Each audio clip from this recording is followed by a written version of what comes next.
by the crits, though.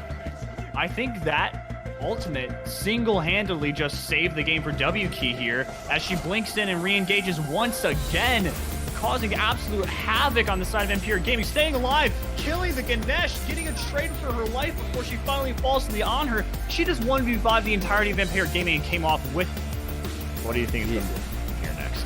Oh, a big Thana ult and a big Serb blink. Here we are, a big fight on the middle Phoenix. As the Ganesh ult goes down, Ratashgirl also going down the backside. Crits are coming in left, right, and center on her. Giannis both getting kills individually. WK making the engage, but not benefiting them whatsoever as Kukulin now falls. All that's left is Chang'an. Thanatos is... The question is, will he possibly be successful this time? A lot of damage onto Anher and Thana. That was a big amount of damage from the Anher autos and the Giannis too on the Thanatos. Thanatos falling for that. Anher uses his beads to try to stay alive, but the Kukulin still managed to get the kill. Vampire Gaming steals the Fire Giant. Welcome, everybody, to the Albion Giants League, week number 2. We got a matchup here between Gridlock versus Aggro Dashes only. This is our Savages, our Plat division. And you know what? We're just going to go straight into these picks and bans here right away because nobody wants to wait around. I am Dr. Thanatos. Joining me here on the desk is Dinosaur. How are you doing? How are you prepared for these games? Am I prepared for these games? Are you prepared?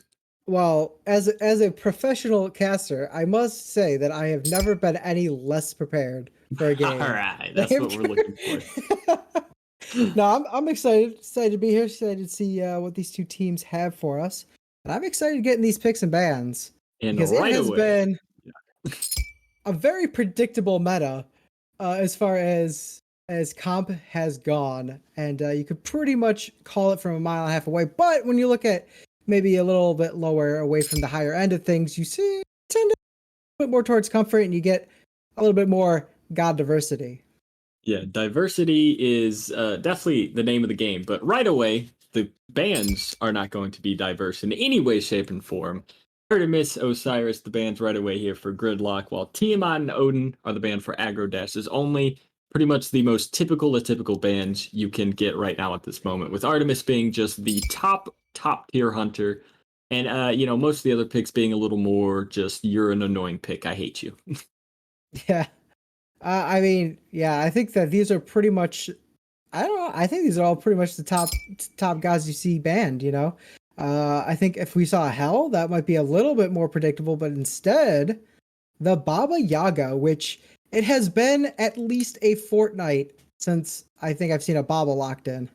It has definitely been a minute, but she is no slouch. She's definitely still in that, top 5, top 6 range of mages. Raijin usually taking the spot above her in most of these picks and bans. But Gridlock, they're going to get this Gilgamesh right away since that is available, and no surprise there, an absolutely dominant pick there in the jungle, both for damage, some CC across the board and everything. And now Aggro Dashes only, hovering this Persephone, which is now competitively available to be played, which means her new kit is finally going to be in store. And which part of that kit is the scariest for you, Dinosaur, especially in a more competitive setting like this? Yes. Yes, that I can't disagree with that statement. I think Persephone is a god that I forgot existed, frankly, because it's been so long since we've seen her, since she's been fixed. I guess she's fixed. Maybe, she's yeah. Fixed now, yeah, probably. She's just absolutely a nightmare to deal with, and it's not that she's super powerful, right? Which she is. That's not the problem. The problem is that she's super annoying. Just the worst. Like, yeah. You get into a queue and you're like, you know what? I think I'm just gonna skip this queue. It's fine. I just I'll just dodge this one. We're good. The next one. I just don't feel like sidestepping for 30 minutes.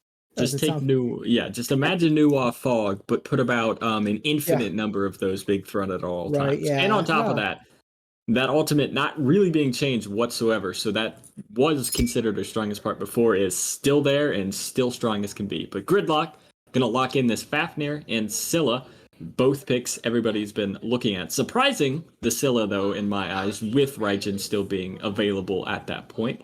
Aggro Dashers only finish off their top 3 with an Erlang Shen, most likely going to go into the jungle. These warrior auto attack based characters definitely been shining in this jungle recently. Yeah, warrior jungles pretty much some people will tell you are the only viable jungles currently. That is all jungler propaganda. Don't believe it. It's not true. It's not true. Junglers are good. Okay, I don't care what they say. They're always 4 levels ahead of me, and that is not because I'm bad. That is just because I'm a support, and so therefore, jungler's good. End of story. I mean, I can't disagree with that statement. It's just complete facts here. But in a Wheelix for Aggro Dashers only changes that one up a little bit. So it's more likely now that this Wheelix is the jungle and the Erlang is going to be the solo laner. But you never know. You could switch that one up if you really want to spice things up. But I don't think Aggro Dashers are going to be that spicy in a game 1 like this. There's a lot of options here, actually. I mean, Ares, if you remember, could kind of play jungle. I really doubt that would be the way that they're leaning, but you could maybe see some weird Ares solo action. Erlang Shen can play support. He's often overlooked. It's not an Erlang Shen support meta per se, but I think that he could certainly find decent use there. Wheelish I've seen played in like solo and like in ranked. It kind of works. I don't know if it would ever work in competitive. So yeah, I think we're probably going to see that Erlang over there in that solo lane. But with the nerfs to Benevolence, I think it might be a little bit more tough because that Erlang solo we saw kind of come back for a tiny. Well, that was basically based on Animosity being really, really good and Benevolence obviously being really, really good. And so I'm not sure how that will go. Yeah, we'll find out. With both those item changes, it's definitely going to make the comp here on the side of Aggro Dash only a little bit strange. But the only way to tell where all these pieces go and if they're strange or not are to go straight into the game, and that'll be with Batu, and Dinosaur is going to join him as well. Thank you, Dr. Thanatos and Dinosaur, two very handsome gentlemen there. It is Dinosaur joined by King Batu here on the cast. Batu, how you doing? Doing all right. Excited to see an Erlang solo lane. Not something we normally see, and especially going against a Xing Chen, who seems to be very good character against auto attack. So right off the bat, some kind of a bit of spiciness in this draft already. Yeah, I think you also have to talk about just how dominant Guardians are right now in the solo lane, and Erlang's never really had a very strong showing in the solo, at least for a very long time. And so this pick is sort of interesting to me. Obviously you can make it work, but we'll see how it fares against this Xing Qian, huh? Well, the thing is about Erlang Shen is he's a very aggro pick, which in the solo lane, you've that first like 10, 15 levels, you get so much value out of that. You get so much push, especially if you go mannequin, you have those cleave autos where you can get a lot of that pressure. But the problem is after that, you really just kind of lose that tankiness as the mages and hunters start to get that, 4th, 5th item, start to get full build. And so that kind of really puts Erlang where if you're going to have him that kind of hybrid damage, you might as well put him in the jungle, or if you want him that full tank, you might as well kind of throw him in the support. So solo just kind of, rather than he's bad there, it just kind of doesn't really fit that late game presence. Seems to be the biggest thing, but I'll be interesting to see here, because like I said, he does have that early aggression, and into a Xing Chen who can kind of struggle in that early game until he can kind of full clear, rely on that HP 5 passive hitting those abilities, can really get pressured out. As we see in a Wheelix gank here in duo. He's coming over, gets stunned by that Fafnir here. We're going to have to retreat. Fafnir now low. Rogue Pie retreating to his own tower. Rye Guy going to step out, probably help a little bit. Here comes the gank from the Gilgamesh, though. He's looking for something. Anything that he can pick up here. A boxing match against Ares, and I don't think... Ooh, big drop kick, though, into 2. Maybe turns this around. They might find that pick. Now low on health. Gilgamesh goes down, and instead, it is going to be Crunk with first blood.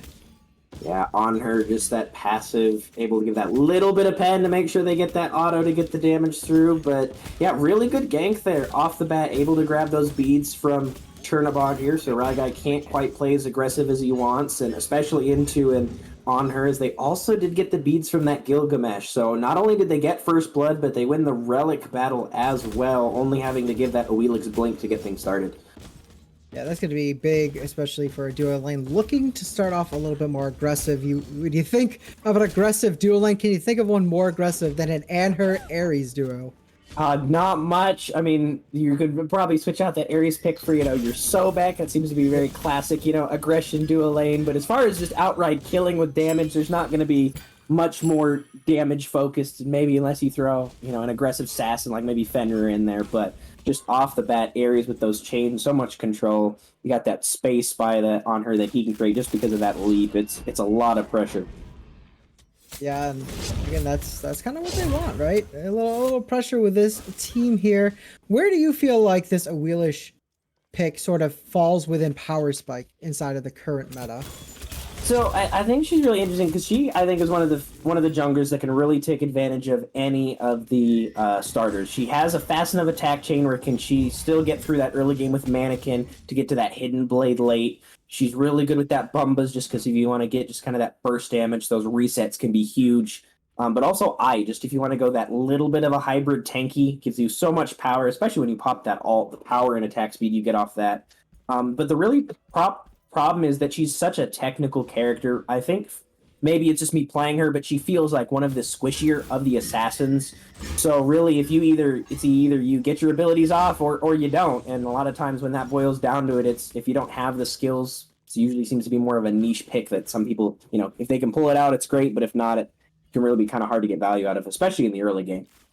Yeah, I was going to say, I feel like Awilish is like the jungler's jungler, like every great jungler kind of whips this out, and it's like almost like a skill flex, right?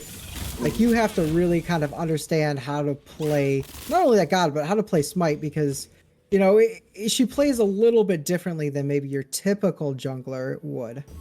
Yeah, and especially because there's always those comps where all you need is a knockup. She pulls you in right into the team. You can get an easy pick, and that seems to be a lot of the low tier jungle. But those people that can force it themselves, get huge damage, not only force relics but get value out of their ult, which a lot of people just think, oh, I need to pull somebody here. But it's an insane stem. I believe she gets like 70% attack speed, 60-70% on her ultimate.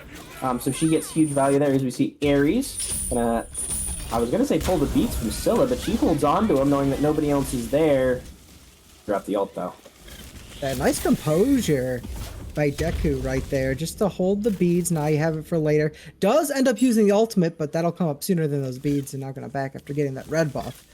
I think that's a heads-up play. That maybe not a cooler head would have probably burned those beads and end up not having those for the next fight.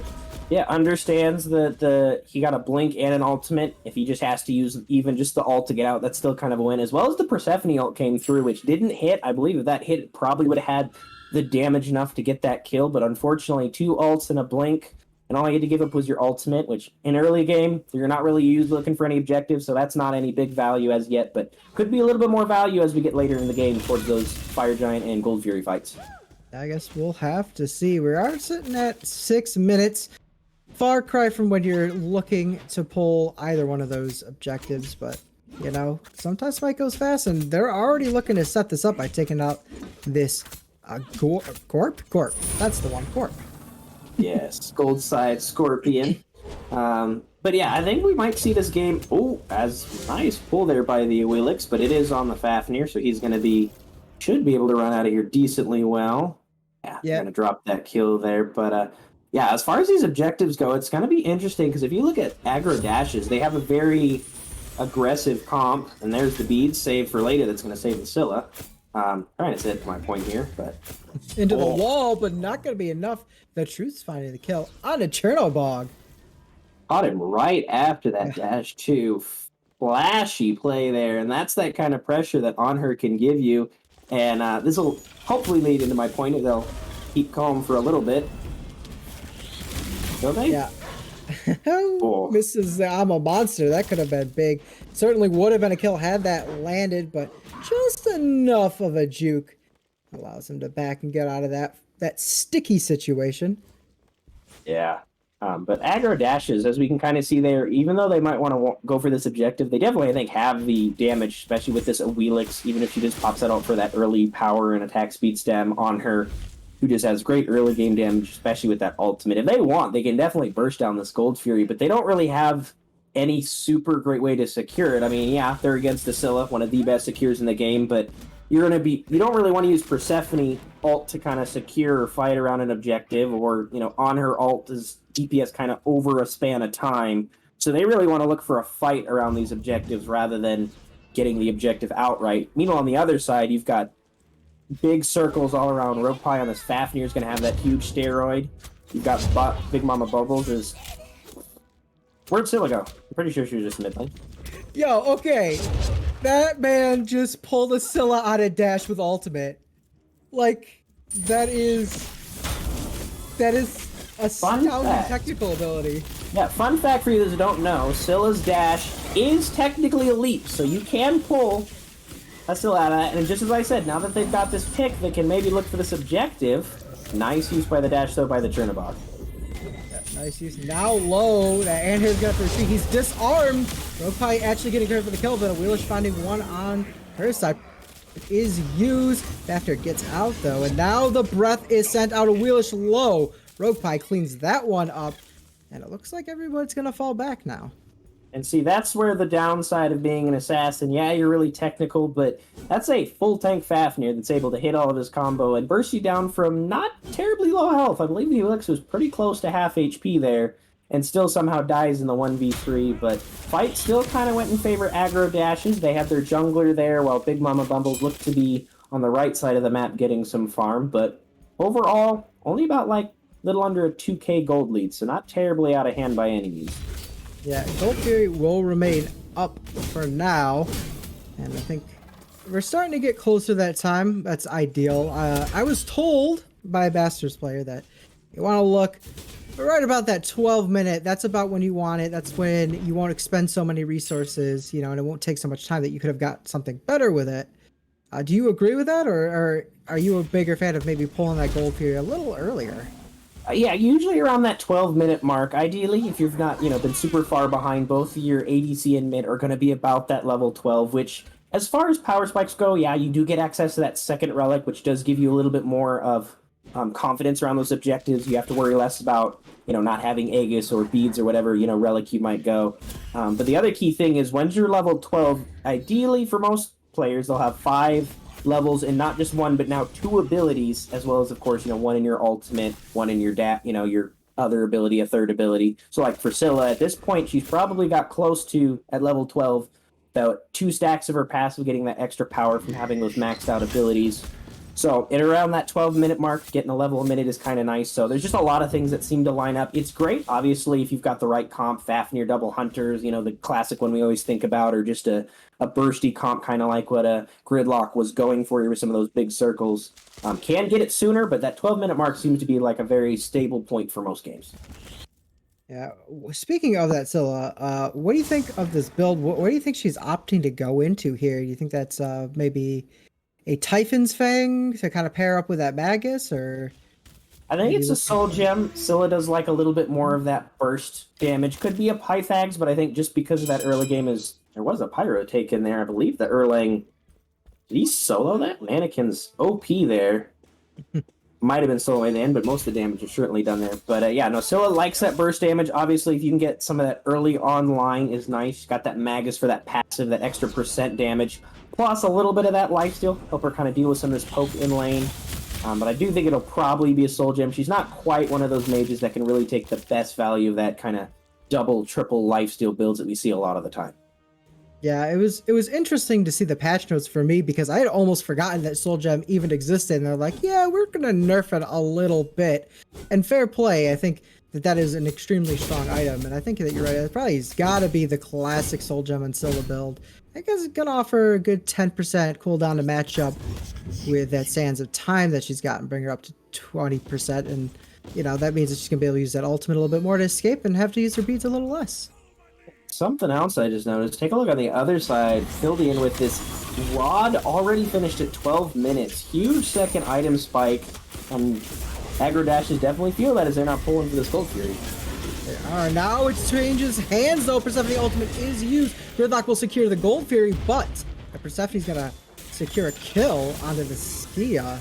And now the chase is going down Fafnir with that breath. He is breathing. He's got some stanky breath.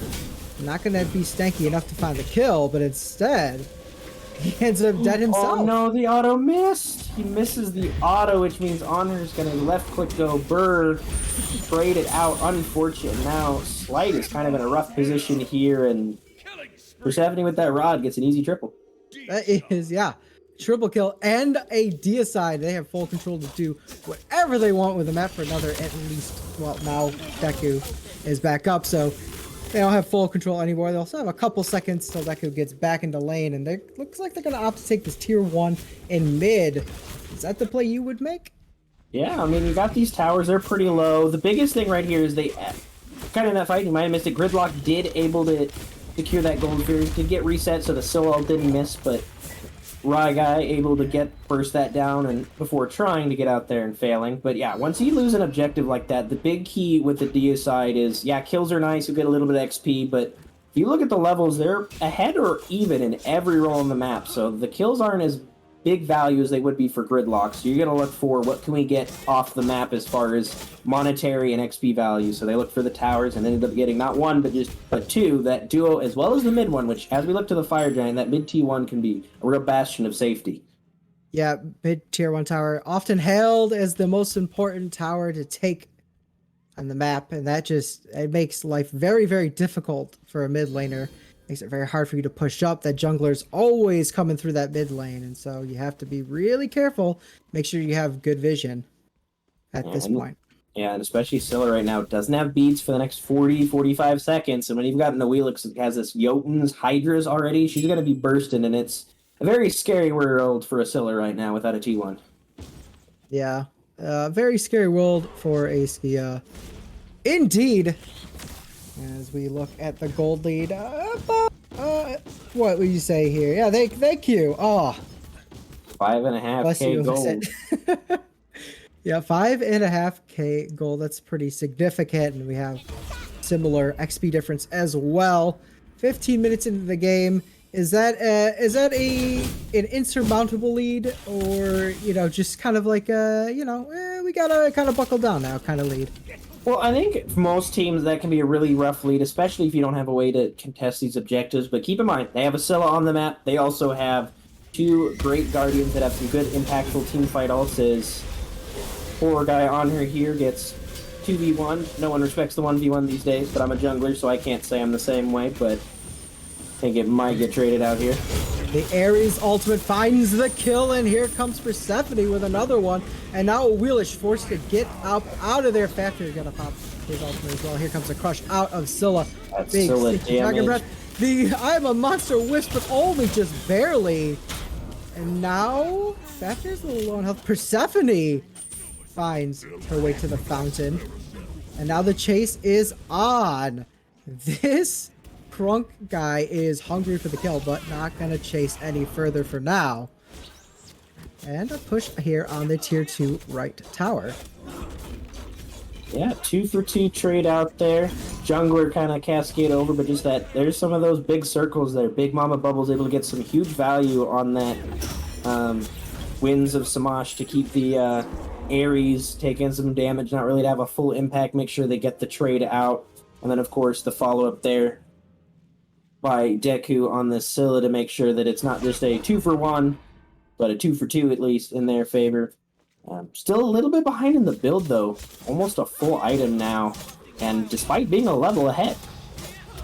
Yeah, Dash is now opting to take this Pyromancer. And there's not much Slate is going to do about that. And so I think we're going back to business as usual. That business being farming the map, although most of the farm taken off currently. Persephone got to get a red buff. And we're on cooldown timers at that point. Yeah, rough game kind of going here, but going back to your point about this deficit here, Gridlock by no means is out of it. They are gold lead still kind of compiling, especially with that Pyromancer going down. But keep in mind, they have the best secure on the map. They have this Scylla. They also have Slight and Rogue Pie, who have such big ults that can cause a lot of damage there, is we see one of these big circles get destroyed by another big circle as Persephone just deletes Gilgamesh. Big Mama Bubbles getting absolutely deleted by Persephone, and you can see exactly why she is so highly valued.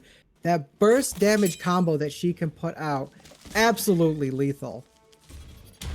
Magus and Rod not hurting either, as they look like they're going to try to posture for this Fire Giant. Mama Bubbles another 10-second off, but still, Scylla sticks around. Looks like she might backing, so this might be a free FG. Yeah, this is one that you might consider contesting a little early. It might take a lot of damage. Never mind. They're actually just deleting it. The Fire Giant never existed. They went back in time and killed it at its birth, in fact. That's how quickly they deleted that one. And not much Gridlock's going to do about that, I think. Yeah, don't hate the call to not go for it. You are kind of far behind. You're basically hoping that a Scylla can go in there, and Xing Chen's really going to be your only one to try to get through there. But trade off the T1 over here, get some farm. Your own buffs were up, but now I need to see them not lose too many of these T2s, because now we're going to use this first Fire Giant. You're going to try to get that map pressure even bigger, start wiping these T2s, get that gold lead to expand even more to where you're now an item or two ahead, and really make it difficult for your opponents to be able to fight into you. But too, I mean, are we reaching the point, if you're Gridlock, where you're pretty much like grouping up 5 men around the corner in a jungle and hoping to jump somebody? Or is there still some things that Gridlock could be looking to do to maybe get back into this?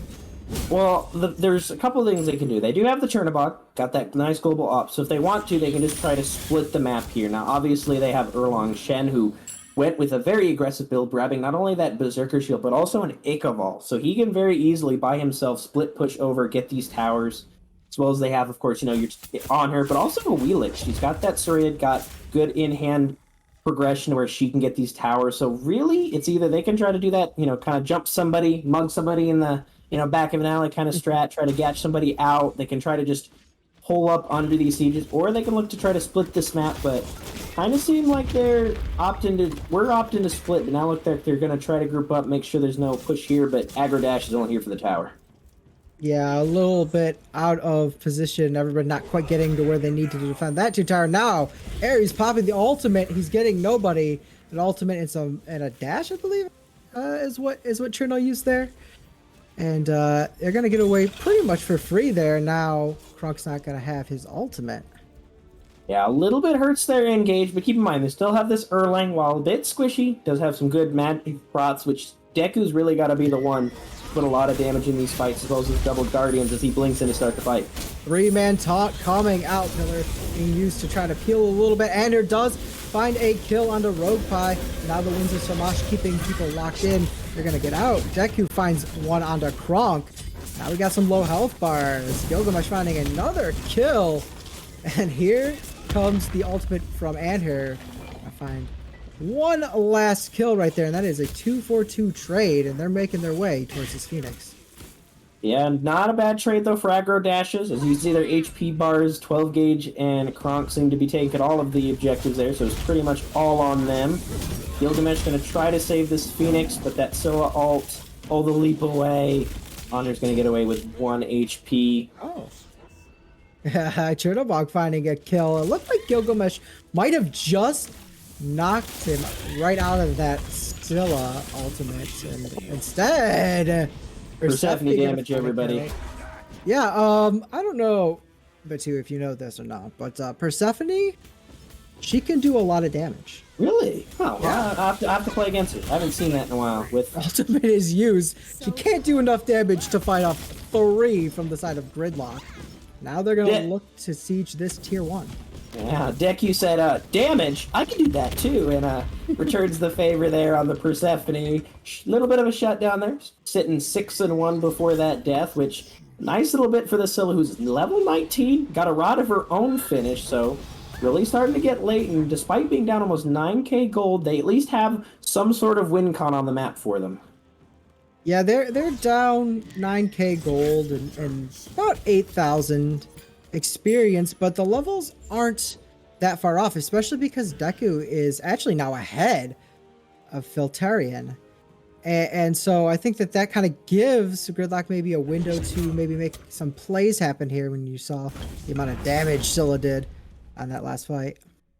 Yeah, the biggest thing they're going to have to struggle with right now is who's going to frontline to allow Deku to get this damage off. Your Xing Chen is 3 levels behind. Granted, this Erlang Shen did go super aggressive, so he's not the tankiest himself, but he's going to have a lot of damage with this Ichabod Berserker's now upgraded Mannequin, to where he's going to have that increased ticks based on their HP as well. And while Xing Chen can get some good damage and sustain, it's not going to really compare to this Erlang Shen, as you can see by that just Scorpion getting deleted and Scylla not wanting any part of it.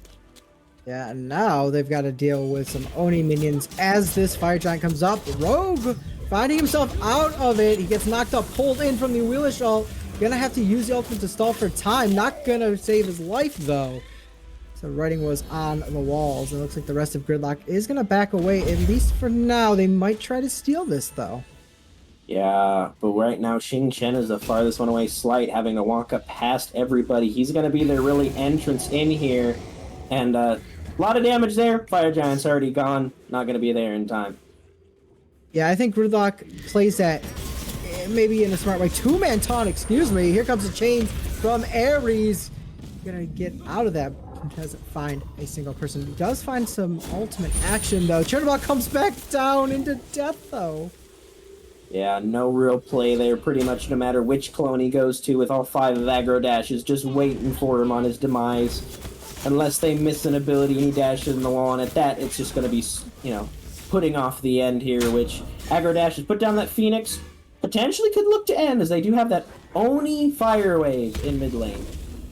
Yeah, it looks like they are going to end. That is the call currently, and now the Titan is almost down to half health. Some low health bars though on Aggro dashes only to find a kill. Now down to quarter health, and the Titan is removed. Game 1 goes to Aggro dashes only. Solid from the game. Like I mentioned, that early aggression from Erlang Shen really going to keep this front line back. And then when it came to those objectives, Scylla just not able to make any impact, is not able to get there in vicinity. We'll see if the boys in blue can find a response here in game 2, or if the Chaos side will find their way to victory once again. We're going to throw it over to the desk. Thank you, Dinosaur and Batu, but now it's me and a dinosaur yet again. But that game, I think it came down a little bit to just Gridlock playing the map just not as well as Aggro Dashes only. Aggro Dashes only seemed to just know where they wanted to go and what they wanted to do. Yeah, it seemed like maybe, Gridlock was a little bit, I don't want to say on the back foot, but they were responding, they were reacting. Whereas Aggro Dashes only were kind of proacting, right? They were kind of, they had a plan and they were following through with it, and they knew what they wanted to do next, and then they would do it. I mean, they had some solid disengage, options with that Ching Chang and just the Scylla burst damage, but it just kind of, you want to usually be using those things as, start a fight, blow something up, and then continue running down the fight, and they just weren't ever able to really get that going, especially with this Persephone doing the damage that she did. I mean, you guys touched on it there on the desk. She tends to do a lot of damage.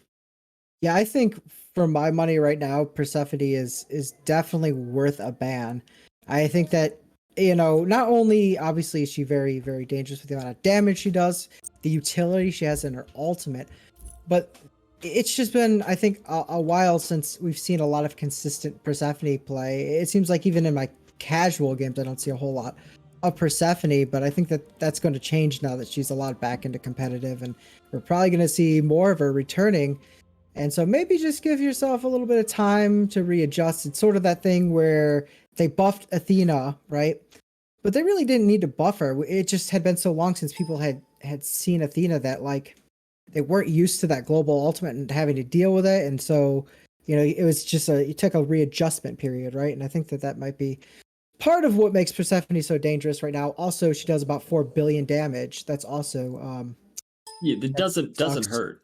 Doesn't hurt Yeah, one bit to also have damage on top of all your, extra lovely bits there. But I mean, if you're on the side of Gridlock here, where do you think the focus needs to be shifted to? Do you, because I mean, Ryguy on that Kernebog really wasn't able to do that terribly much. This Anher got an early kill and then just kind of ran with it. And he didn't even run with it that incredibly well. It's not like he ended the game like 17-0 or something. He did just go like 3-2. But do you think duo is something they need to focus on, or do you think jungle is where more of their attention should be brought to? I mean, honestly, I think you just wipe that game from your memory. Like you don't even like going into picks and bans. I wouldn't even think about it. I think that ultimately picks and bans weren't really the issue. I think maybe looking for something other than that Chernobog, because when you get in that Chernobog, you really, really want to make use of that global ultimate. And I feel like they just weren't able to, and that's not necessarily the Chernobog's fault. It wasn't. They were on the back foot ever since they lost First Blood, and so. I think maybe you could look for something that's a little bit more higher in the meta. If you can play that, that might help. But overall, I think this is just one of those games that you just mentally reset. Yeah, just complete reset. And you know what? Let's reset these picks and bans and step into game number 2 here. And I mean, I expect these bans to go the same here, but I do agree in that Persephone ban on the side that Gridlock should be looking at that, at least, considering that Filtarian there on that, nuts. I mean, Deku was doing great, but he just couldn't match it. Yeah, then I was thinking about it, and it seems like there's an awful lot of mages that need to be banned nowadays. I don't know why that would be or anything, but just thinking about it. I was thinking, man, Just thought. Some mages are pretty good right now. Can't agree anymore because Tiamat banned here by Aggro Dashers, while Gridlock are going to stick to this Osiris ban, a scary warrior jungler there, just good at, hit any button on your keyboard, get mitigations, and do damage. It's a fun life to be an Osiris, and it's a fun life to be an Odin, but nobody's going to get that one this game either. So, I mean, the bans here so far pretty much identical. They've shifted a little bit who's banning what, but it's still basically the same bans here. Yeah, basically. I mean, we even see the return of the Baba Yaga being banned out. And I would be surprised to see Gridlock not opt to ban out that Persephone, but instead they're more worried about the Artemis. Yeah, I mean, Artemis, strong hunter, and I mean, it is in the tier list of hunters, it is Artemis, and then take about 2 steps down, and it's any other hunter at that point. She's just so unbelievably nuts. But Aggro Dashers here are going to be the one that ban out this Persephone here, opting, well, I'm gonna have to go with they don't want to play it, and they want Gridlock to pick this Morgan Le Fay. I think this was kind of, I think this was smart by Aggro Dashers. They want Gridlock to take this pick, and I think they're going to focus her down extremely hard. Yeah, that's the one thing about Morgan, right? Like, she's very, very good, but she's not a mid that you want to be looking to pick up first, in my opinion, at least, just because you can kind of pick a more dive heavy comp, and it makes her life very, very difficult to deal with.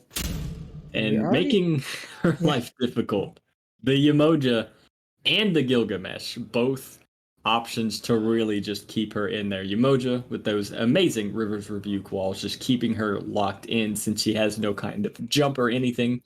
And Gilgamesh just endless slows damage. All the good stuff you saw last game may not have been on the winning team, but you still saw what the Gilgamesh can do. Yeah, Winds of Shamash, pretty good. That's probably why it's getting a 20-second additional cooldown nerf in a future patch near you.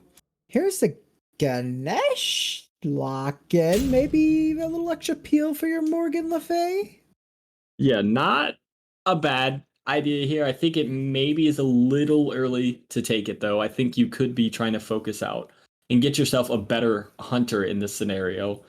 Because, I mean, Morgan herself is going to need some assistance. And your 2 options are pick another backliner to help you, shred through whoever jumps on top of you or pick something peel oriented like this Ganesh.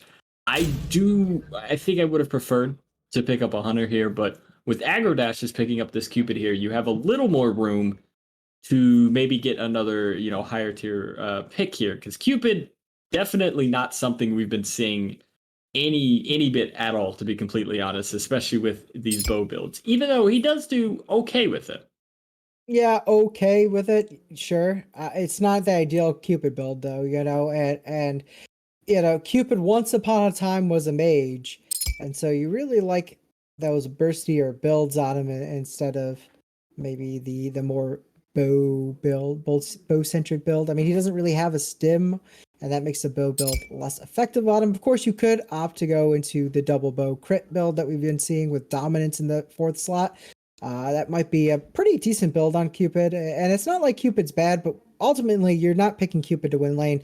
You're picking him to win these team fights, and we were talking about having gods that could just shut down this Morgan, and I think Cupid does a pretty good job. I mean, he's gonna drop that Fields of Love, and now Morgan's got to use her ultimate or beads or something in order to get out of that pretty rough situation. And if you're in the Winds of Shamash already, Cupid ult, pretty nice. I think at that point you are basically just standing still. There is no moving. Yeah. It is just I am inside of 2 ultimates and I am accepting my death. There's no way around that one. But this Hell Hover here for Aggro Dash is definitely the new flavor of the month here in solo, and even in mid lane, to be completely honest. With all this love she's been getting here recently, how do you feel? Do you think she fits more in this solo lane, or do you think she should be going in the mid lane? I think that you might as well just play her in the mid lane. I think that when you move her to the solo lane, you've got to be picking different sort of picks. Like if you're gonna look, I wouldn't pick a Yamoja with a Hell, for example. You want somebody who really almost in a team fight would replace your solo laner. So you want somebody who's more dive focused. It's got her ultimate. She can have some dive potential, but if you're looking at that, I just like Hell a lot better in the mid lane. I think that her cleanse really helps with backline peel, and she can really assist that way. And she's also really, really good on the front foot. If your frontliners can make a lot of space for that Hell, she just gets a free cast and she can do so much damage. And I think you sometimes forget about how much damage a Hell can really output. Gridlock here, finishing out their draft with a Jingwei Ratatasker, so getting a little bit of early pressure in the jungle with that semi-global from Ratatasker, and some late game damage from that Jingwei, as well as just endless survivability in lane, while Aggro Dashes finish out with that Erlang Shen yet again. And I mean, do you think Gridlock are able to take this one, or do you think Aggro Dashes only are going to be able to run this run down Morgan Le Fay and just keep her out of this game?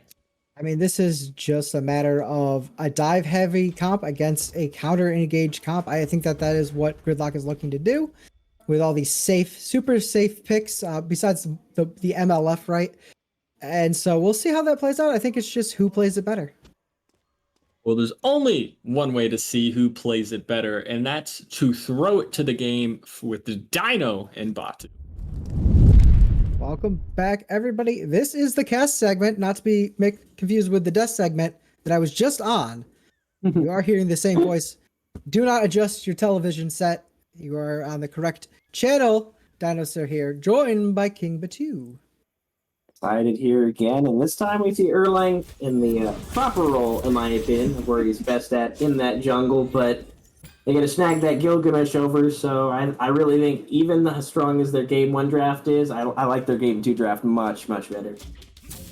Yeah, I think this Game 2 draft looking kind of dangerous out of Aggro Dashes, and like I said on the death segment, I mean, I think that this is certainly going to come down to who plays it better, but I mean, aggression tends to always win out in Smite, right? Yeah, and that's what both of these comps have, but I think Aggro Dashes have a little bit earlier in the game, while that Ratatasker, as soon as he has that Acorn level 5, can have huge damage and kill potential off the bat. Just Erlang Shen, Gilgamesh, Hell, Yamoja, Cupid, every one of those picks just scream aggression, and I mean, look at that easy setup on the Heart Bomb on the double stun. Yeah, Ganesh, I think a lot of people say that Ganesh isn't very good, and that's kind of true, right? I mean, Ganesh struggles in this laning phase so much that it makes him kind of not worth picking. But if you can get him out of it, he's still very good in that team fight phase. Well, the thing is about Ganesh is, like, he doesn't...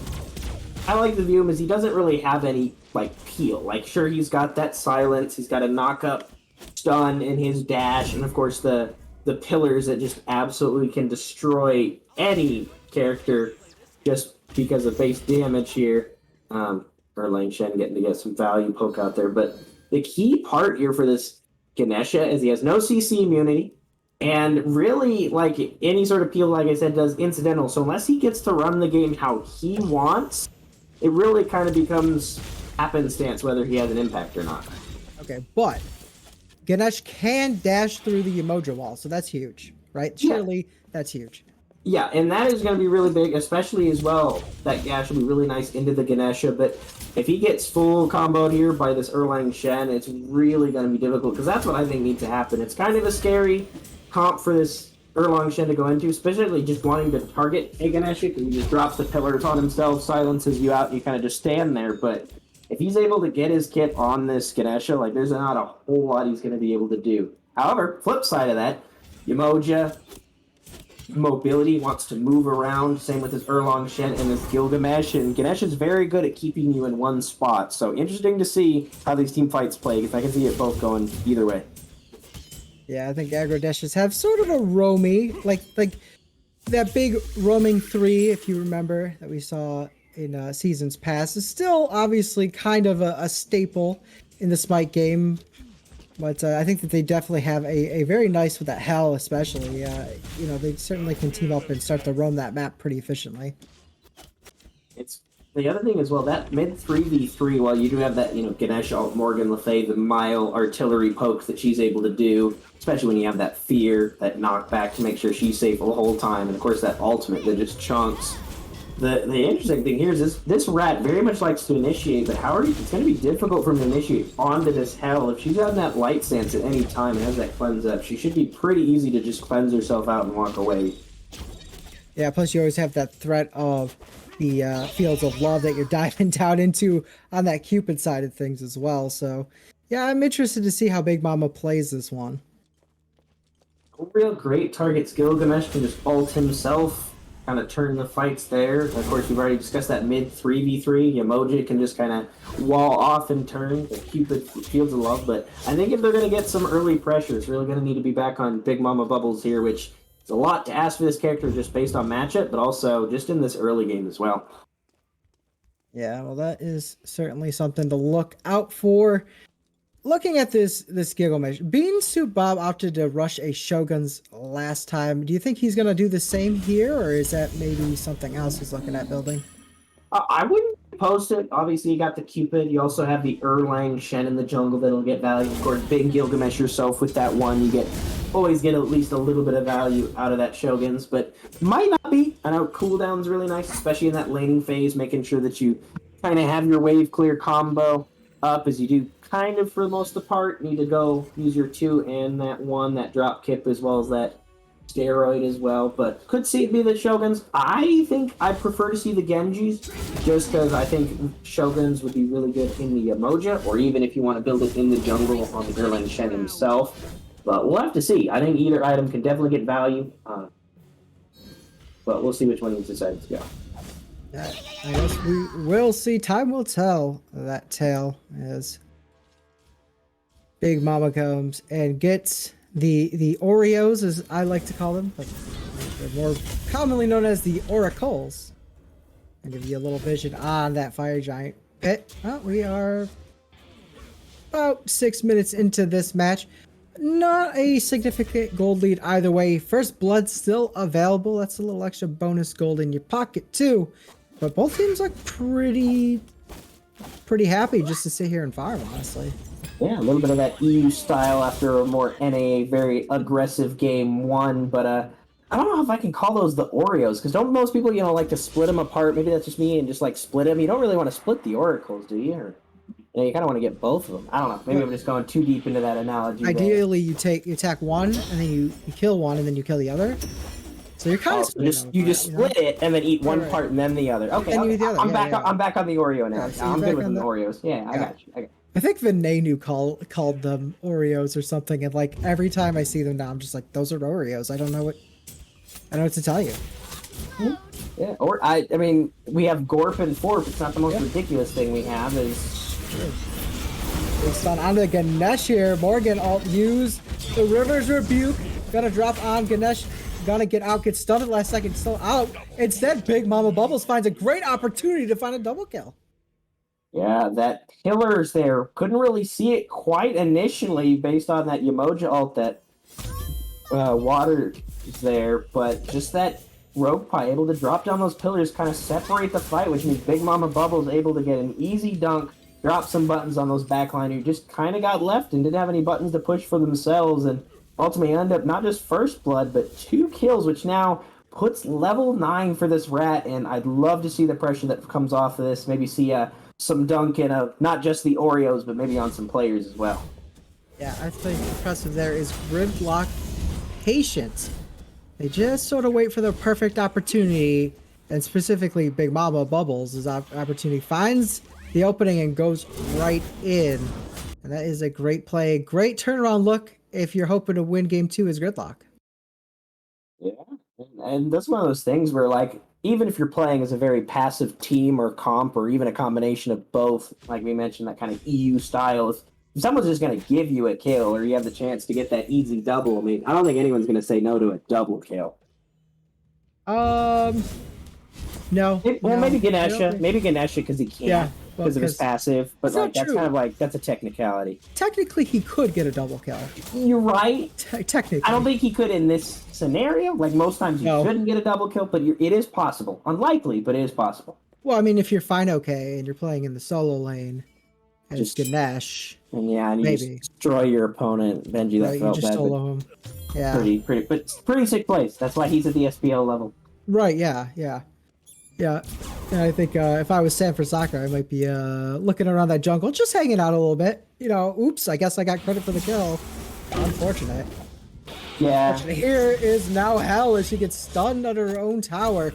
Returns the favor, though, doing a bunch of damage. Sends the rat with tail between the legs. use the ultimate, kind of one of those where you just kind of bumped into each other walking through the jungle. So, bit of a small button, but look at that hell damage. Only has that Chronos pendant, usually more of a not an item people think about of a power spike, but more of a team fight spike, getting those cooldowns back, which on hell is huge. Fields of Love dropped and water now. in. Yeah, but that's Jingwei just doing Jingwei things. Gonna get out pretty much for free there. And he just lands back in their face like, Yeah. I'm just Jingwei. Sorry, guys.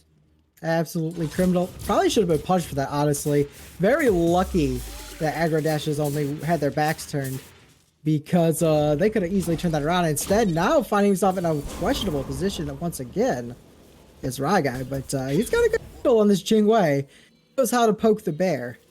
Yeah, interesting first obstacle for that oboe rather than that Ichabod, usually seen just because make sure you can still trade, kind of trades out on both sides. But opt for the Odibo, just playing that Jingwei game, clear, back, return with that passive in no time is still greeting the wave here. Emoja just not quite enough damage here, level 8 to get the kill. But don't worry, Jingwei, she's got this passive. She'll be back at her T2 and probably make it back to wave before Cupid does. Ragai has the worst case of one more wave that I've ever seen from any ADC ever. Here we go. Pillars drop 4 from Rogue Pie. Deku gonna find the kill on a 12 gauge. And that's what I was talking about, just kind of that space control. Obviously, Aggro Dashes want to get the aggression there. Is Gridlock able to get not just one kill, but that second kill onto Bean Soup Bob in that Gilgamesh too? Believe not even using his ultimate there. Probably a little bit too late with his HP bar, but that's the kind of aggression that can easily get punished here by Gridlock. They have so much space control just with Rogue Pie's ultimate as well as Deku on this Morgan Le Fay, Morgana as I like to define, because we have the Morgan in the game as well, but just a lot of space control that's going to make it difficult for them to just W key like they want to. I mean, but Morgan kind of good She's got this ability that kind of works like a Hunbat's ultimate, but slightly smaller. And then it comes up every 12 seconds. Yeah. 12 seconds. That's kind of good. Pretty balanced god, you know, for my money. I do want to go back to that one engagement though, where with Ryguy now kind of low on health on the left side, he's gonna back off. He sneaks up on the Cupid, who's a level up, and it's like, you know what? I fancy my chances here. As a Jingwei, I like it. I like it. Yeah, a lot of people, as we've already kind of memed a little bit here on the cast, oh, you know, Jingwei, she gets knocked up, she dashes away, she ults out, ooh, she doesn't want to fight, but she has a very sneaky 1v1 potential. Has that explosive bolts that can really crit here, but speaking of damage there, that acorn just deletes Cupid right off the bat.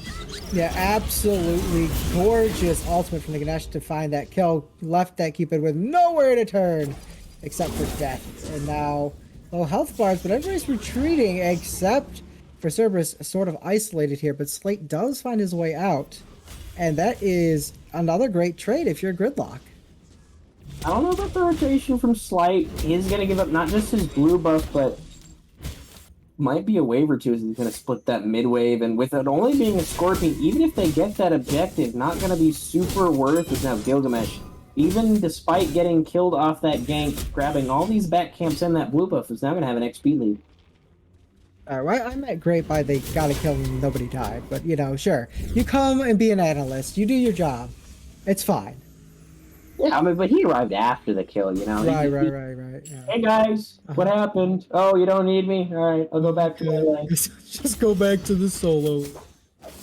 Yeah, the lonely solo lane over there where you just get a slap fist for a little bit and trade HP bars and chalices. Yeah, a lot of slapping happens there in that solo lane. Good play though, good recognition from Bean Soup to sort of see that he had an opportunity to invade, and then he took it.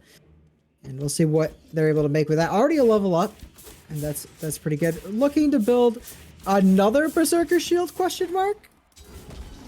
Might be. I mean, like I said, he has that start on that one, that nice passive, so he very much can be an auto-based character. I do like him a little bit more, just that bruiser ability, because I feel like just right now with Sundering Axe as strong as it is obviously he's going for that auto attack because he has that benevolence, and we see how amazing Jingwei is at living, and Cupid ends up dying for it on the back end. Great bait there.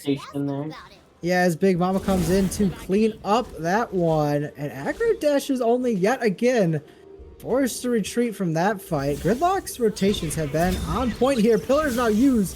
Rat goes up into the ultimate. Nice blade. Try to find that hell. Not quite enough damage. Wow, just barely walks on the bed. Alive in the team. Fight continues. River's Rebuke is dropped. And the rest of Gridlock forced to back out. Tower still doing a little too much damage to stay in that one for very long. Yeah, we'll have to shout out 12 Gauge. Able to blink out of that Ganesh ult off the back to make sure that there was no value there, but just this damage here from Deku and Big Mama Bubbles is getting so much value, but staying a little bit too long. The Fed's level 16 Gilgamesh rotated over, helping his team kind of flex their muscles a little bit, but something else we haven't had to deal with yet. 15 minutes and Gold Fury just now spawning. Yeah, Gold Fury coming on up, and we'll see who is the first to look for that one. It's gonna sort of just chases the hell away. We gotta hover over this Benevolence. Benevolence, is it still worth going at this point? I mean, it saw some pretty heavy nerfs. I've heard that if you build it after a certain point, it is still worth picking up. What are your feelings about that item? I think right now Benevolence, obviously with the absolute abuse, straight up abuse of all roles, just getting the free XP and gold by just existing was a little bit too strong, so they toned it back, but on a character like Gilgamesh where you get those autos in, you have those slows, that control with your ult and that drop kick that allows you to have so much face control.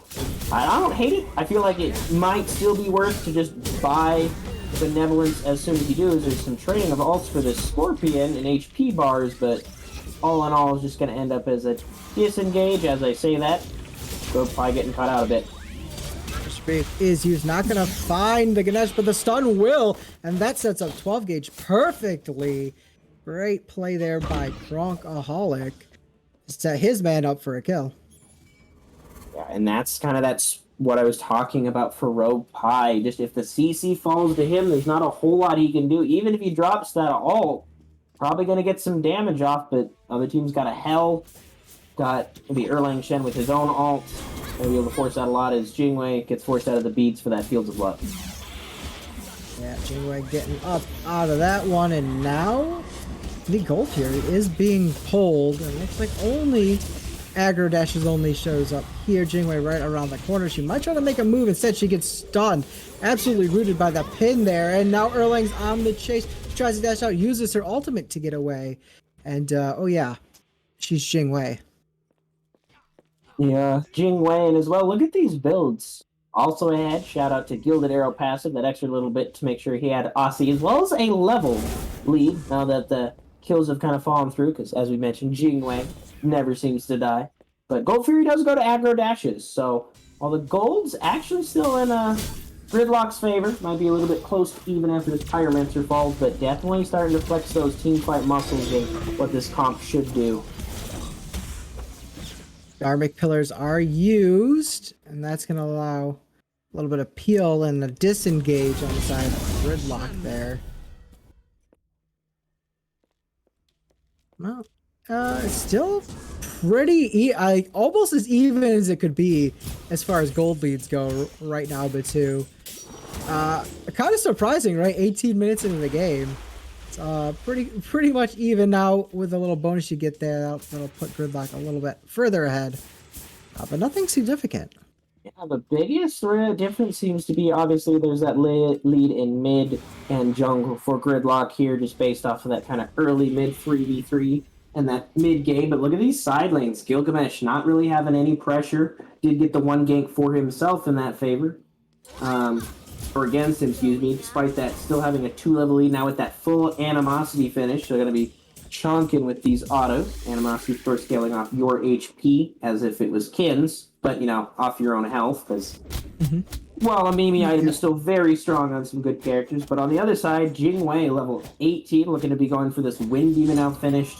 Going to have that starter soon, and with that, Explosive Bolts is really going to start swinging before you know it. Yeah, Jingwei's still pretty good with crit, in case I forgot. Explosive Bolts, obviously, very, very good when you're opting to build the crit. Almost a requirement when you're building Jingwei. I've seen some people not.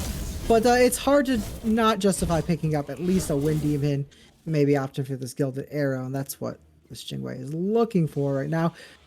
Finally, teams are starting to rotate. I was actually just about to ask you, are you surprised that everybody's still kind of fighting single lanes now? But now the group up has happened, and Ganesh finds himself in a spot of trouble. The taunt comes up, River's Rebuke, not going to be enough to keep him in. But now he's forced to retreat even further, and surely he dies here. He does. Does die, and unfortunately didn't use his ultimate, so not really any engage follow-up by his team. Decides to just back off. The Hunters run over there, so no real objective worries. What's going to happen as Jingwei forces down this T1 tower, and Explosive Bolt's not quite able to crit. Just based off that passive here, but because of that healing from that Hell and the Emoja is going to mean that they should be able to force down this mid T1. Sometimes you live by the crit and you die by the crit. And that's the way it goes. Unlucky they're not to get a crit at all, but overall nothing lost, right, from it. They are going to lose his red buff, though, as Aggro Dash is now starting to kind of sneak their way ahead. They are only like 60 gold ahead, but they are now ahead in gold. Yeah, I think the biggest difference here is Gridlock's not finding a Rai guy on this Jingwei. Despite getting some bullied in lane, still has done a wonderful job of relics and ultimate to stay alive, survive these multiple ganks. I think he's been ganked about 3-4 times by either the support and or the jungle. So doing great job there, but they haven't been fighting around him. So that lead is kind of right now going to waste. And outside of these team fights, which granted, we've only had a Pyromancer and a single Gold Fury go down, so nothing too major yet, but now that he's got that first crit item online, probably need to see this grouping from this Jingwei. Yeah, but two? Yes, is that a Shadow Steel Shuriken there on that Jingwei? Am I? that is, I believe, what that item is. Okay. When you have a Hell and an Erlang Shen, kind of feels forced to be there. Oh, and also, Cupid, Yamoja, now that I think about it, everybody healing except this Gilgamesh. And he can receive the healing from 3 of the other 4. So, yeah, not a bad item. I don't think Shadow to the Shuriken is inherently great. There's got to be like, there's some better anti-heal options. Of course, Ankh, very good. Brawlers and Divine, it's a very powerful state. And of course, Brawler's getting that power buff that we'll be seeing, not in this mini patch on Tuesday, but the next patch is Aggro dashes are done waiting around. 2-man pin and a double taunt. Here comes the Dark Pillars. River's Rebuke comes out. The Dragon sent in from the Morgan. Now Big Mama finding one, but Gilgamesh returning that favor. The Winds of Shamash is dropped, finding a solo opportunity here onto Rogue Pie, but Dash might find a blink from the Gilgamesh. He does find that double kill. And now Aggro Dash is only turning their attention to this Fire Giant.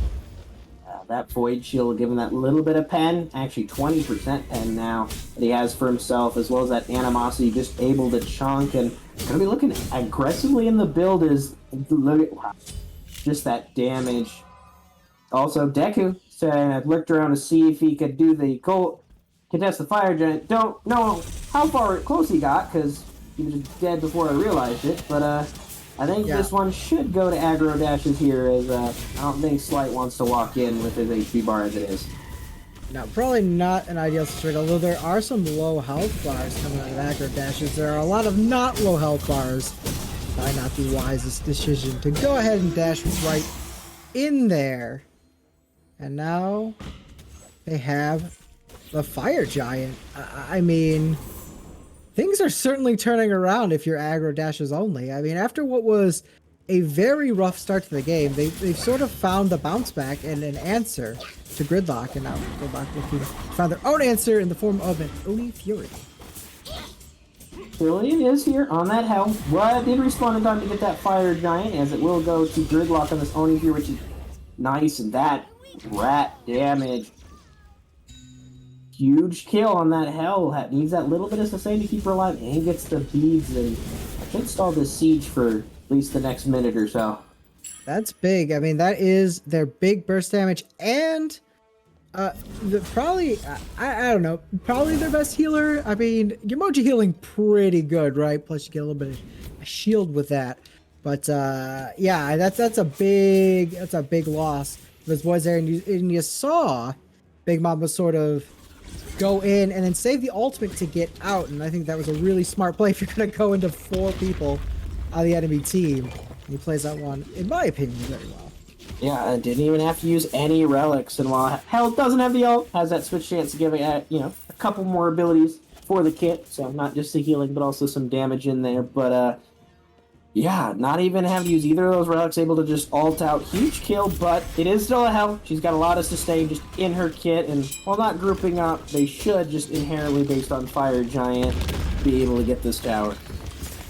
Yeah, just taking a peek here, speaking of Hell, she got a staff work in there. Do you think she's going to opt into a late game Warlocks? Or is it something else? I don't think it's the Warlocks. At this point in the game, you're really not around waves enough to be able to get those stacks. You don't really want to be walking up yourself as Hell to be able to clear those and get those stacks. And you're the healer. You got to make sure you group with the team. If this is anything, I would really like to see this either be... I'd love to see an Ethereal Staff, give a little bit of CCR to kind of help on that back end and stay alive, plus a nice little 10 passive as Slight gets caught out and beautifully CC chained down into the gray screen. Well, he was slightly out of position on that one. And Aggro Dashes only punishes him. Now they're going in for the dive onto this Phoenix. There is the Winds of Shamash. Star Pillars do come out. Finding multiple kills here. People are dropping like flies. And the chase is on. Jingwei finding a double, finding a triple kill in the back line. Not where you expect to see that character in a team fight. And now it's just this Gilgamesh now ulting in Jingwei, looking to make it a quadra unofficial. I think it's time to run out on this one. Bean Soup Bob just trying to buy time for the rest of his team to come back up, but he is definitely going down here. Oh, wait a minute. Now Ryguy low on health. Gotta go up and down. Might find the kill. Does find the kill on a Ryguy. And now it's being too bad trying to get away. Please. The dash is missing Ganesh. The chase is on. There we go. Deku finally finds a kill. That's a deicide. But oh my goodness, the amount of time being too Bob received. I mean, his team is almost all up now. Yeah, I was afraid they weren't going to get the deicide. He was going to live long enough. I think it was about 9-10 seconds left on Kronk and Filtian's timers there. But yeah, big dash there. I don't know if we really you caught that, but Ganesh able to get a huge silence not only the dash out of the Cupid, but to also silence I believe it was the Hell there, which really just kind of hindered the backline to where Ryguy able to just dash in and just get these crits off and really swing that fight in Siege. Did lose the Phoenix, so a little bit there, but it is the mid one. Won't be undefendable, so not as bad as that left Phoenix, but about as well as they could have hoped for, all things considered. Yeah, now this Ratatoska's gonna have to ult out of the fight. Definitely can't go back in. I'm gonna try to get the back camps. Here's Beansuit Bob back up. And overall, I mean, they're back. They're right back where they started. This Fire Giant is about 30 seconds away from respawn. It looks like Aggro Dash is neither team really sort of posturing for it quite yet. Yeah, a little bit of some backs here for some items wanting to get finished.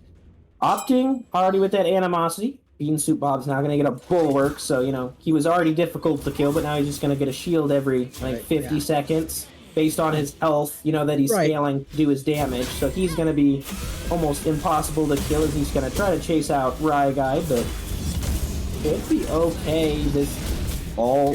out. Yeah, Gilgamesh finds himself all alone on that one. Ryguy picking up another kill, and now it is the 5-on-3 chase down. River's Rebuke to separate. Brilliant play now. Two ultimates come out to dash over it, though. The double bounce back. He's back and forth on that one. That's a great play from the Yamoja. That's going to be enough to save the remaining two members of Aggro Dashes only. I really appreciate that dash in, even following as Ryguy, understanding that he can go even further as a dash after getting knocked up to try to chase, but just enough Omi there for Yamoja to get another dash to get himself out of there to safety, but a little bit overextension by Beansuit Bob. Got a lot off of there, but just team fight goes the other way. This Morgan Le Fay and this Cerberus specifically able to get so much team fight damage that allows Ryguy to just get the autos off to really have an impact and turn the foot of the fight. And again, Filtian not having a great game on this Hell. Yeah, not working out as great as they would probably be hoping. They do opt for the Asclepius.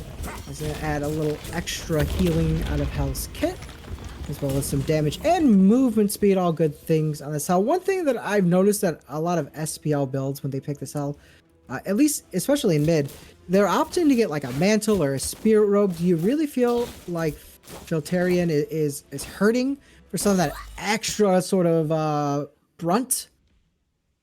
Yeah, I think it really... Hell's also one of those characters that like Eset specifically, where she really goes really well with that kind of utility kit. Different reasons, as Eset has a lot of that CC in hand, so she can really use that fight to just sustain and just basically play as a more control mage, where the Hell, she wants to heal, she wants to debuff, she wants to just kind of burst and spam. And if you're just insta-dying like Filtian kind of did there in that fight, getting caught out just a bit, you do like a little bit of that tankiness. Now, of course, there's different ways that can come for you. As a healer, you can go a little bit more of that HP-sided build, which that Rod of Asclepius gives, 200 to make it so that you have more to heal. You have a little bit more that they got to burst through. But I know a lot of the times we've been seeing like a breastplate in the mid lane. Would have loved to see something a little bit more tankier for this Hell, especially just kind of in that retrospective, all right, I'm getting caught out a little bit. I need to stay alive for my team here. Let me build into it since I'm having trouble doing that positioning, because specifically into this matchup, Morgan Le Fay with that range, that zone control that these two Guardians have, Rat chase down, the Jingwei even with the chase down, really doesn't give him a whole lot of room for error. Now it's going to be a 4-on-4, now a 4-on-5. Rat looking into the ultimate here to make it a 5v5. And for a good opportunity to go in, does dive into the Phoenix. Does not find anyone. And so now they're going to back off, do a little dance, blink out of the Gilgamesh, wins the Shamash, finds numerous people on the other team, but they do manage to get out. Rivers Rebuke is used, not going to find anybody. Rogue Pie will get isolated in that team fight, going to be killed. And now a retreat from Gridlock, and looks like they're now looking to re-engage. A little back and forth from both teams. As the chase begins, Gilgamesh now looking for a big mama. 12 gauge, not going to find that one. And that is a uno por uno trade. Yeah, but look at these relic situations. Filtian not gone on in that fight since they were able to start it. That Rivers Rebuke, the Sands, Winds of Samash, as well as that Fields of Love. Just 3 giant alts all on top of each other, really able to swing it and put Gridlock on the back foot. But look at the other side as well. Both Hunters, really the only Aegis between the both of them. Deku's beads are down, so as much as I like how that fight went, there's a lot of relics as this FG is going to be coming up in about another minute and a half or 2 minutes or so. Yeah, I think it's about another 2 on that timer. I was a little surprised that Gridlock weren't looking to re-engage with that one, because it seems like obviously they not only have the Fire Giant buff, but they seem to like win the resource trade, right? They had some more relics up as well, and their ultimates, they had more ultimates still to use, but ultimately they decided to play it a little safe, and understandable the way that some of these team fights have gone against them, and that Gilgamesh has been an absolute bear to deal with for them in these team fights, especially in combination with the Cupid and the emoji. It seems like Aggro Dash is only looking to use those 3 ultimates in sync with one another, and that has paid off big fights. Yeah, and I mean, when you have such big area controls, and especially when you've got such long cooldowns on him, Kronk with that 120 second, obviously he does have some cooldown built in there once he gets either this, I'm guessing this will be a Spirit Rope, but either that or a Mantle finish to have that full CDR, plus that Deso passive, but that's for those other cooldowns, not affecting the ult anymore after being the OP item it was going into Season 8. But yeah, just those big area of control really makes it difficult, because while Rogue Pie does have his pillars and you have the Cerberus ult, if you're doing all 5 alts on top of each other, I think I'm 9 times out of 9 going to favor Aggro Dashes to come out on top, just the value that they're going to be able to get. To be fair, Hell's ultimate kind of sucks, so... Yeah, that... kind of underwhelming, right? Yeah, kind of underwhelming. Slightly.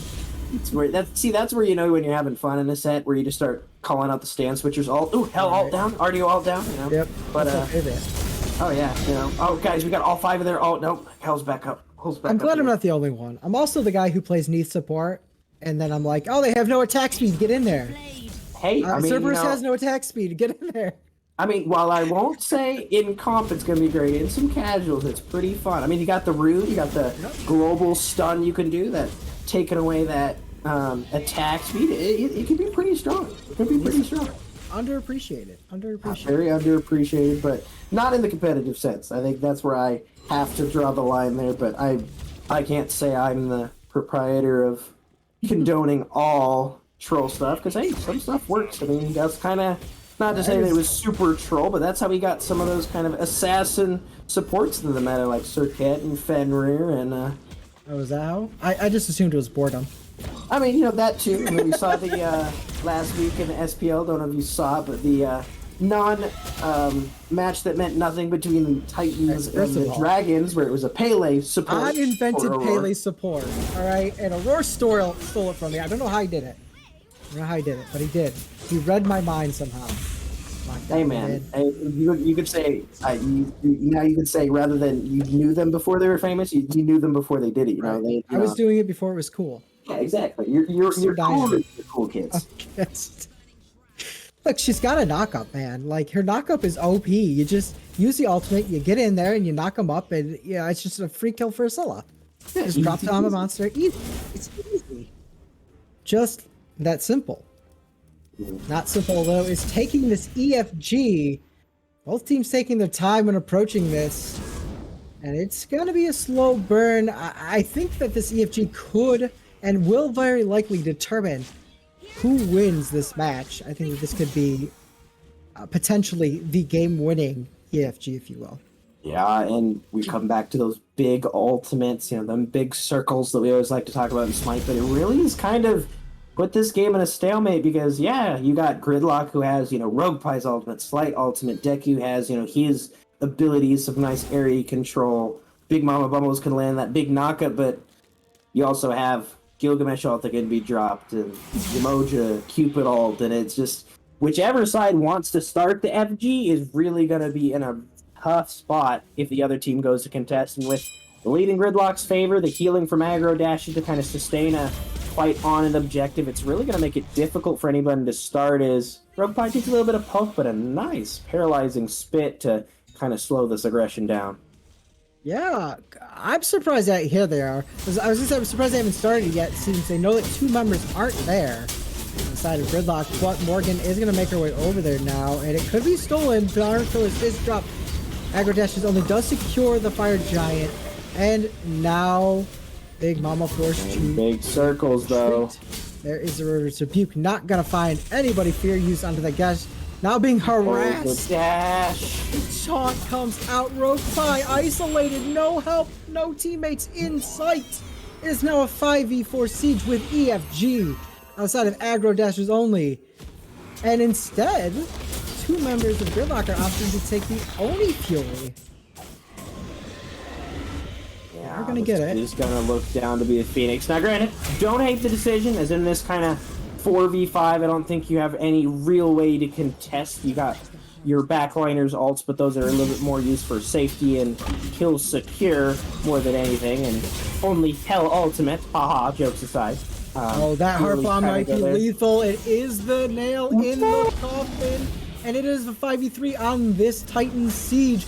EFG on the side of Aggro Dashers only. Cerberus doing all he can to keep the team away, but it's only a temporary measure. No, wait a minute. Big 3-man fear coming out of the Morgan, and they are stalling for time fairly well. Jingwei gonna have to use her ultimate. River's Rebuke is used, and now the Titan is under attack. It is at 60% health, half health. It is at a quarter health. Ryguy finds a double kill.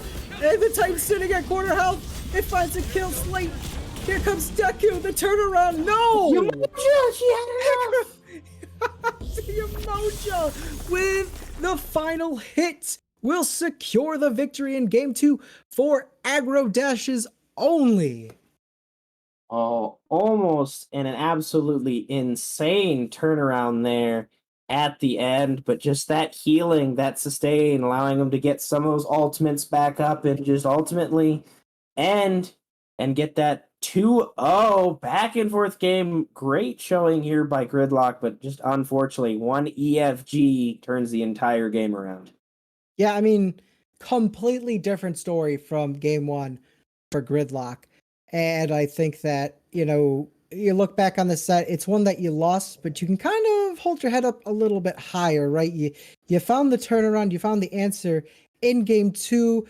You make a little bit of mistake. One of your guys gets caught out of position, and that's something that you can at least easily fix looking into your next game. Yeah, and this is only week 2, still the start of the season. 6 of the 8 teams in each division will make the playoffs, so by no means is this anything that they get down on. Good performances, a little bit of mistake. Shout out to Deku, bouncing back after kind of a invisible game 1 with 40,000 player damage, but sometimes it's that team play that'll get you a little bit more, and despite being 0-6, Hell in the mid lane is able to take home the W. Yeah, 13,000 player healing alongside 12,000 from the Yemoja is nothing to shrug at. But for the cast, that is going to do it for Dino Sir and King Batu. We're going to throw it back over to Dr. Thanatos, and I'll be there too. So take it away, Thanatos. Thank you, Dino. And Batu, of course. Can't forget about the lovely King there. But I think you guys made excellent point there. I mean, Gridlock had that game for almost all of it, but it just took one little shift and it went, and then it just kind of switched over to the side of Aggro Dashes only. Yeah, I was surprised how aggressive Gridlock were able to maneuver this comp, because you look at what Aggro Dash has only had, and it looked like they were going to be a absolute pain to try and dive. But they were able to get some aggression on there, and then Aggro Dash just kind of returned, and it was a little back and forth there. And you thought Gridlock was going to walk away with it, but they had not enough people at that last Fire Giant siege. Aggro Dashes only recognizes it. They get the Fire Giant. They find the pick on Rogue Pie, who's kind of there to defend that. He's postured up. The rest of his team isn't quite with him. And then it just, it kind of, that was it. I mean, after that point, it's really hard to beat a team that not only has the EFG buff, but a Hell and a Yamoja and a Cupid for sustain. And they had a Gilgamesh with animosity, and you saw how quickly those Phoenixes just dissipated. And so it kind of, after that, the writing was on the wall for me. But I mean, that was a big Titan defense too. I almost thought they were going to pull it out. And then here's Crocaholic. Everybody forgets about the Yamoja, just kind of chipping away at that Titan and ends up getting that last hit. And Aggro dashes away, or Aggro dashes only walks away with the victory. Yeah, and fun set to watch there. And there are even more to watch the rest of this week here. Exact same time tomorrow, Sunday, 7 p.m. EST. We'll have another set for you. But for now, that has been all we have today. I've been Dr. Thanatos, King Batu and Dinosaur rocking the cast, as well as the lovely Illicit Sleek there, running all the production that we could ask for. But that is all for us today. So thank you for coming out, and make sure to come back tomorrow.